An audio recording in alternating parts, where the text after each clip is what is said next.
yataye akimeze neza, ariko aho tugiye na sare barabyaze batangiye guterana imiryango, batangiye kumwinjira. Uyu munsi arabona ahantu nta kibwiza. Yifashije cyane imigambi yawe yose, ukamubwira ngo namugiye gucuruza, nabonye igishoro, noneho nabonye fiyanse, noneho nabonye inshuti, agahita acikima akagenda avuga ati ariko kujya umukobwa ugiye gushaka wowe urakoze cyane. Uri nta n'ibintu iwabo basaba na nyina y'umupfumu, ise y'umupfumu, akamusezera n'uko byakora, kandi umuyumbi uri kumwe nawe classmate wawe ni bro mugenda mufatanye, ariko yari yabiki nakabikamo abaturage. Imana bakwiriye kandi gukomereza aho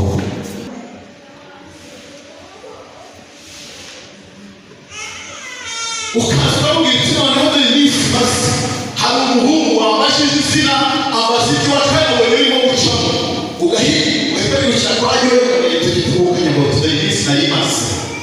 Usiko hari umuntu wamashije izina yambwiye ko byose bizakunda kagira inkuru ukicara ukabaragurika byose ukabivuga uzura muri zibanga wamara kubaragurika leta haguruka akajya kwa kamundi akavuga ati kamundi urabizi wamenye none harakiye ukuriki. Tugiye gushaka rero za fiyanse nituba turi kumwe twicara bizaba bagafone rero bavuganaga tuziha ahantu n'ibindi tuzabikora. Urumva iyo bana muyuda witumira atari wazajya kubona ukabona utaza aho biturutse yuko bakamwita umurozi, atari umurozi iswa bakamwita umugizi wa nabi, atari umugizi wa nabi, mukaza ukabona baguhaye iba barakwirukanye ukabona ibintu biranze, kandi umuyuda ari iruhande rwawe mwene wanyu, ariko iyo acomotse agataganya mu banzi bawe arabikora.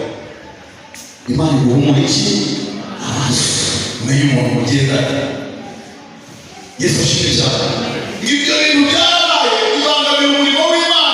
Nehemiya agatangira kumva amakuru hirya no hino. Iyo usomye ibyo bice abantu baramukangishaga bakamubwira ngo uze kuza duhure, akabyanga birakomera.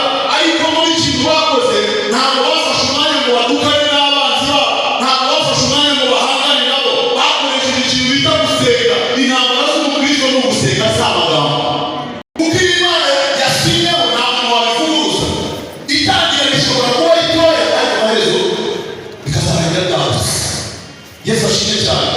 Ikibazo rero cyagiye kibaho mu kubaka umurimo ahantu ibintu byapfiraga ni abayuda bari bari muri twebwe, ari bene wacu twigana mu ishuri, tugendana, tubana mu bibina, ariko bakaba bazi ko bo nibafata ya mbere bazatwishyura, batazatwishyura bakayagenda batwishyura. Usiko abayuda tubagira muri korali tukabagira mu rusengero, usiko abayuda tubafite mu bamama mu bagabo no mu rubyiruko. Iyo akuguza abaseka, iyo agushaka n'ikintu abaseka, ariko iyo ageze hirya kubanza barabara uwo karasira ntabwegeze umuntu mwingira ngo ukubisa overi agazima ageza kubona nk'umuntu w'umudage. Yesu ashimwe cyane. Agakora twiya iyo umubwiye yemewe, ariko siko biri. Urimo urarwara intambara nziza ntushoboye guhangana nawe. Ibyo ushoboye ni iki? Ni ugusenga ukavuga ngo Mana uyu mugabo wabaye ntabwo uzahukana, nta n'ubwo uzava muri uru rugo, sinzanamureka. Icyo wakora kuri njyewe nkomeza nawe. Uyu mugore wabaye n'ubundi byararangiye, icyo wakora kuri njyewe nkomeza nawe. Ariko ukiri umukobwa yoroshye kubivamo. Amen.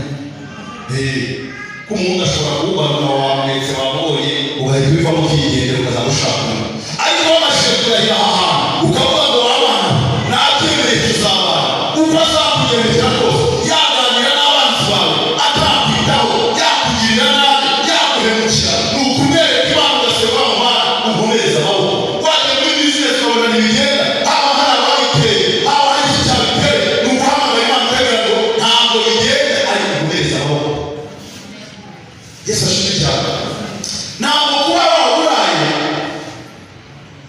bisimburwa no kujya kwiga, ntabwo kuba udafite akazi bisimburwa no kumutekamo, ntabwo kuba hari umuntu utameze neza nk'abandi bisimburwa no gukora ikintu. Ikibisimbura ni uhamagara uwagiye kwitegeka rwose ukamubwira ngo ibi nawe urareba nkomereza amaboko.